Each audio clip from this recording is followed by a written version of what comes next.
When all else fails, remember Wheaton's Law. Don't be a dick.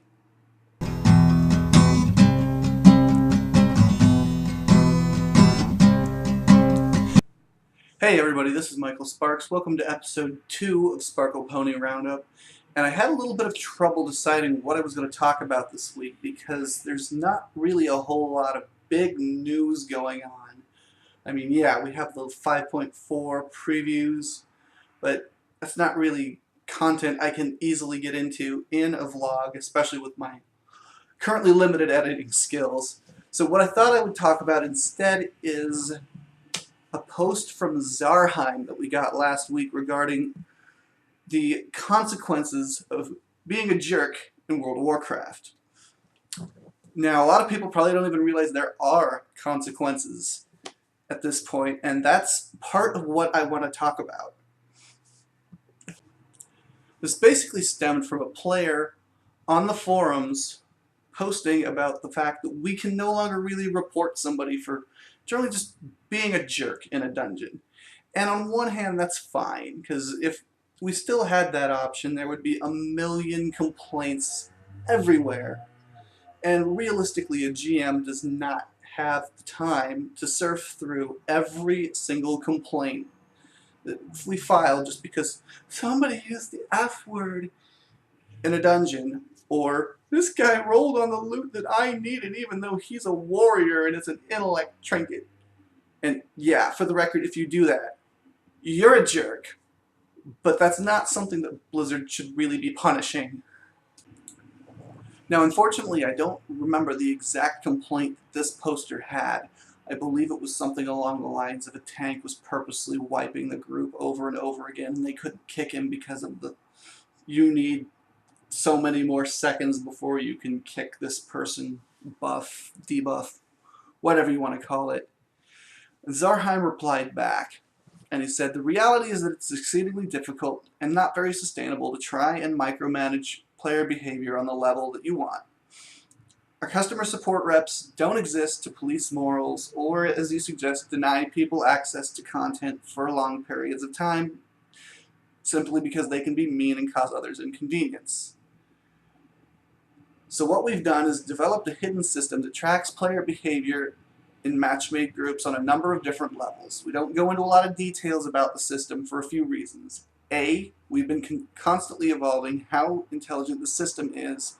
B, the system is dynamic so that it can apply penalties based on varying factors.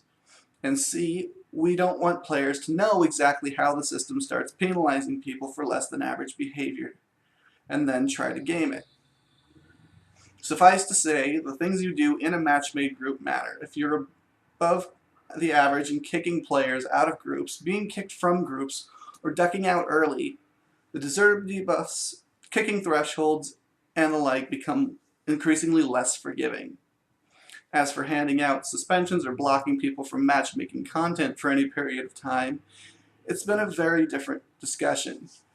The policies and procedures we have in place are considered with extreme care, and we want to create the best and most fair environment possible in World of Warcraft so friends and strangers alike can have a good time. And, as mentioned, we try to put checks and balances into our game systems to ensure bad behavior isn't rewarded and becomes very inconvenient for the instigator. This is a social game and millions of people are playing. It just isn't feasible to expect us to have the personnel to judge every instance of player disruption and to dole out whatever punishment the reporting player feels is warranted." Note, nowhere in my post did I say being a jerk is okay. I'm not sure how you were misled into believing that's Blizzard's stance based on the situation you laid out. Okay, so to break this down, Blizzard has a hidden punishment system.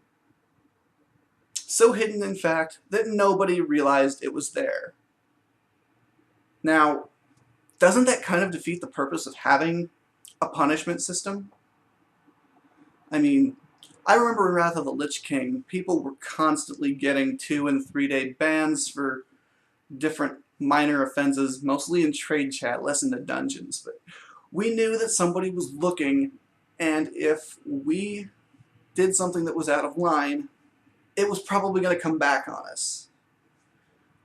I never hear about that happening anymore. I don't know if this is just me personally or if this is everybody, but I haven't heard of anybody being banned for anything in a very, very long time. I would say since before Cataclysm dropped.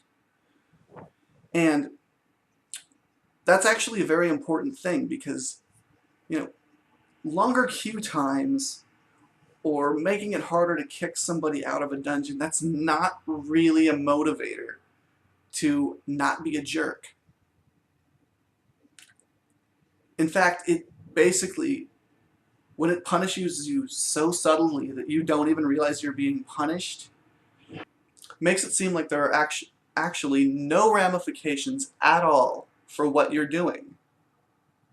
And that's not something that I feel a game as social as World of Warcraft should be conveying in their messages.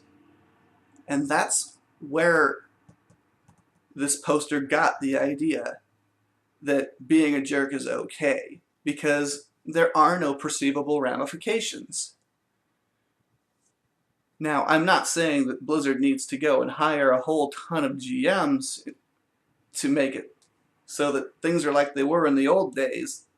A lot of people got punished for things that they probably shouldn't have in the old days. I remember when they would ban entire guilds for exploits, even people that weren't in the raid.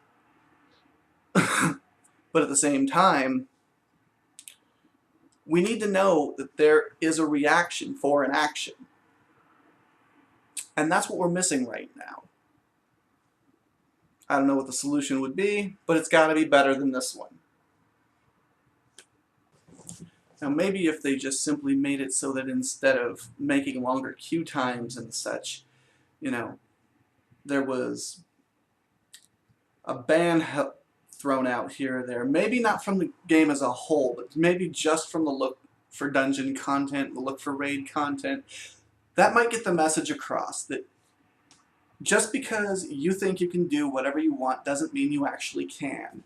This might be a good compromise because I know Blizzard is really hesitant to just completely lock people out of the game for the risk of losing the subscription. But to make them unable to queue up for a few hours might be a sufficient timeout. A lot better than the you cannot kick a player buff or the, I don't even think it is a buff, I don't know what it's technically considered, the function, we'll use that word, or the longer queue times that Zarhym suggested that they might be using. I don't know, I think that would be a little more effective. Now, go sit in the corner has a lot better of an effect than you have to wait to use this, especially when you don't even realize that you're waiting any longer than you normally would have. Especially if you're DPS, because DPS queues can get pretty long, as they are already. Anyway, that's really all I had to talk about this week. I know the episode's significantly shorter than last week, but I think in a lot of ways that's probably better. So if you have any questions or comments you would like me to respond to here on the show, you can get a hold of me either in the comments below or at twitter.com/ponyzord or ponyzord.tumblr.com. Now, if you're not familiar with Tumblr, it's super easy to get a hold of me over there. Literally all you have to do is click Ask Me Anything and type in your question. You don't even need an account. So if you don't want to use either of the other two options because you don't want to sign up for anything, that's probably going to be the best way. Anyway, that's all I got for this week, so I will see you later.